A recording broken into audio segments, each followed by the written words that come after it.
ဟိုရင်တစ်ခေါက်တုန်းက Infinix Note 30နဲ့ Redmi Note 12နဲ့ကိုကျွန်တော် comparison လုပ်ခဲ့ပေးဘူးတယ်ပေါ့နော်ဒီတစ်ခေါက်ကျတော့ Infinix Note 30မှာ Pro series ပေါ့နော် Infinix Note 30 Pro ရဲ့ Redmi Note 12 series မှာ Redmi Note 12 Pro ရဲ့ Pro အချင်းချင်းရှင်းကြည့်ကြမယ်ပေါ့နော် spoiler လေးကြိုလုပ်ထားမယ်ဒီဖုန်းနှလုံးကနေရာတော်တော်များများမှာတော်တော်လေးကိုမထင်ထားရလောက်အောင်တူတယ်ဒါပေမဲ့တိတာတဲ့အားတာချက်တစ်ချက်စီရှိတယ်ဆိုတော့ဘယ်သူတွေကဒီဖုန်းနှလုံးတွေကဘယ်တစ်လုံးကိုရွေးတင်လဲတစ်ချက်ကြည့်လိုက်အောင် Okay ပထမဦးဆုံး body ဘိုင်းကိုစမယ်ပေါ့နော် weight မှာကဒီ Redmi Note 12က188 gram ရှိတယ် Infinix Note 30 Pro ကကြတော့203 gram ရှိတယ် design ဘိုင်းမှာ Infinix Note 30ကနည်းနည်းလေးပို့ပြီးတော့ flashy ဖြစ်တယ်သူ့ရဲ့ဒီ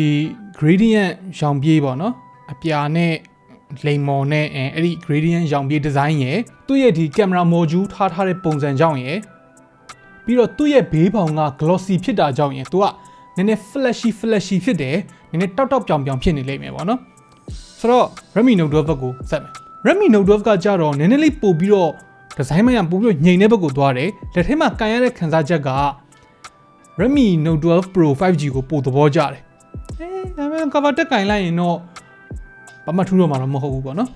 သူကကြတော့ဘေးပေါင်ကလည်း matte design နဲ့ပဲအနောက်ကလည်းအဲ့လိုအရန်ကြီးreflection အရန်ကြီးမရှိဘူး gradient တွေပါအများကြီးမရှိဘူး frosted glass ပုံစံမျိုးလေးနဲ့ပေါ့နော်ဆိုတော့ display ကိုတစ်ချက်ကြည့်ကြည့်မယ် display size မှာကနှလုံးစလုံးက 6.67 inches ချင်းအတူတူပဲ 1080p plus ချင်းလည်းအတူတူပဲ 120Hz ချင်းလည်းအတူတူပဲ 900 nits peak brightness ချင်းလည်းအတူတူပဲ OLED ချင်းလည်းအတူတူပဲ 10bit display ချင်းလည်းအတူတူပဲဒီတက်တူတာဘာမှမရှိတော့ဘူး contrast တွေ brightness တွေ color reproduction တွေလုံးဝတထရာတွေပဲ panel အတူတူများသုံးထားသလားတောင်မှထင်ရတယ်ပေါ့နော်ဖြစ်လဲဖြစ်နိုင်တာပဲ speaker ကလည်းဒီဖုန်းနှလုံးစလုံးမှာ stereo speaker ပါတယ် Infinix Note 30 Pro ကကြတော့ sound by JBL ပေါ့နော်အတန်ကိုတစ်ချက်ရှင်းကြည့်လိုက်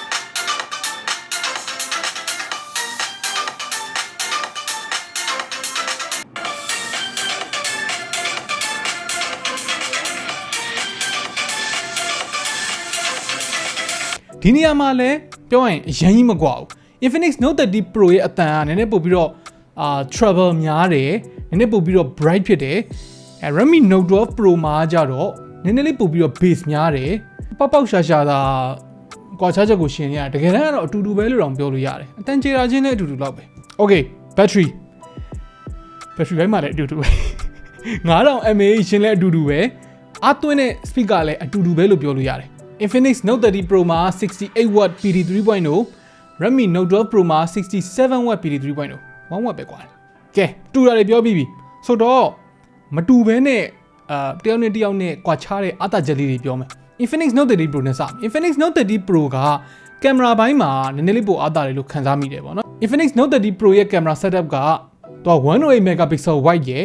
2 megapixel macro ရယ်2 megapixel depth ရယ်သူ့မှာ ultra wide တွေ telephoto တွေတော့မပါဘူး Redmi Note 12 Pro မှာကြတော့50 megapixel wide ရယ်8 megapixel ultra wide ရယ်2 megapixel macro ရယ်ဆိုတော့ဖုန်းနှလုံးစလုံးမှာ telephoto မပါဘူးRedmi Note 12 Pro မှာက ultra wide ပါတယ်ဒါပေမဲ့ထုံးစံတိုင်းပဲဒီ budget ဖုန်းတွေရဲ့ ultra wide ကတော့တိတ်မမိုက်ဘူး main camera ရဲ့ looks ချင်းကိုရှင်းမယ်ဆိုလို့ရှိရင်တော့ Infinix Note 30 Pro ရဲ့ looks ကိုနည်းနည်းပိုသဘောကျတယ်ဒီမှာတစ်ချက်ရှင်းကြည့်လိုက်ပါဦးနော်အထူးသဖြင့်light ဒီမှာဆိုလို့ရှိရင်နည်းနည်းပို့ပြီးတော့တိတာတယ် Redmi Note 12 Pro ရဲ့ noise reduction ကနည်းနည်းလေး aggressive ဖြစ်လွန်းတယ် Infinix Note 30 Pro ရဲ့ camera ကနည်းနည်းပို့ပြီးတော့သဘာဝကျတယ်လို့ခန်းစားမိတယ်ဒီလေးပိုကြံတယ်ပြီးတော့ HDR နည်းနည်းပို့ပြီးတော့ပြင်းထန်တယ်ပေါ့နော်အဲ့ဒါက front facing camera မှာပဲဖြစ်ဖြစ် rear camera မှာပဲဖြစ်ဖြစ်အဲ့ဒီတစ်ချက်က Infinix Note 30 Pro နဲ့ Redmi Note 12 Pro နဲ့ကိုတိတိတသားကွာခြားသွားစေတဲ့အချက်ပေါ့နော်ပုံလေးတစ်ချက်ရှင်းပြထားတယ်ကိုယ့်ဘာသာကိုဆုံးဖြတ်ကြည့်လိုက်ဗျာ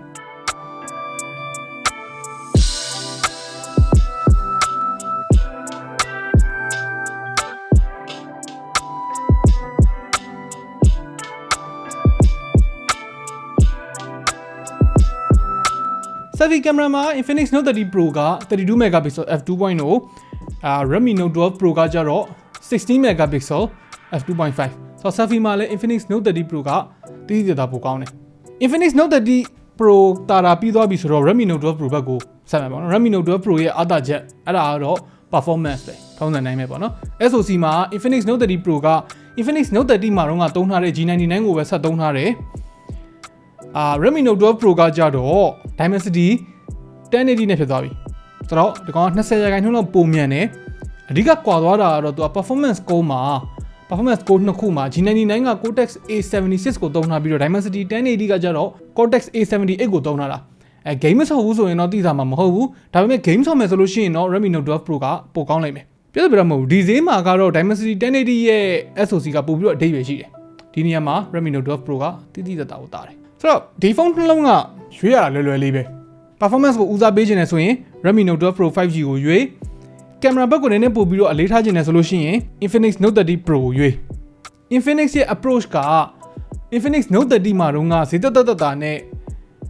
SoC မှာသူဈေးထဲမှာကောင်းတဲ့လောက်ကောင်းထည့်ပေးထားတယ်ဒါပေမဲ့သူ့ရဲ့ကင်မရာတွေ display တွေမှာသူအားနည်းခဲ့တယ်ပေါ့နော်အဲ့ဒီအားနည်းချက်တွေကိုပြန်ဖြည့်ဖို့အတွက် Infinix Note 30 Pro ဆိုပြီးတော့ထပ်ထုတ်တယ်ဆိုတော့ဒီ Pro မှာ OLED ဖြစ်သွားတယ် charging speed ပိုမြန်လာတယ်ကင်မရာတိတိကျကျပိုကောင်းလာတယ် Redmi Note 12 Pro 5G ကကြတော့ Redmi Note 12 တုန်းကထက် performance ပိုကောင်းမှုအတွက်ကိုဦးစားပေးထားတယ်ဒီဖုန်းနှလုံးစလုံးကအပြစ်ရှာစရာရေလို့မရှိဘူးသူ့အားသာချက်နဲ့သူ့ပဲသူ့ဈေးလေးမှာဆိုလို့ရှိရင်နှစ်ခုစလုံးကအဆင်ပြေတယ်ဆိုတော့ဒီဖုန်းနှလုံးကိုကြည့်ရတာလေနောက်ပိုင်းဖုန်းတွေမှာ entry to mid range level ဖုန်းတွေကဘယ်လောက်ထိကောင်းလာလဲဆိုတာကိုသတိထားမိစေတယ်ဆိုတော့ခင်ဗျားသာဆိုရင်ရောဒီဈေးမှာဝယ်ရမယ်ရွေးရမယ်ဆိုလို့ရှိရင် Infinix Note 30 Pro လား Redmi Note 12 Pro 5G လားဘာလို့ရေးပြမယ်လို့ထင်လဲအောက်က comment တွေမှာဝင်ဆွေးနွေးညှိခွန်သွားလို့ရပါတယ် Okay နောက်နေ့မှတွေ့တော့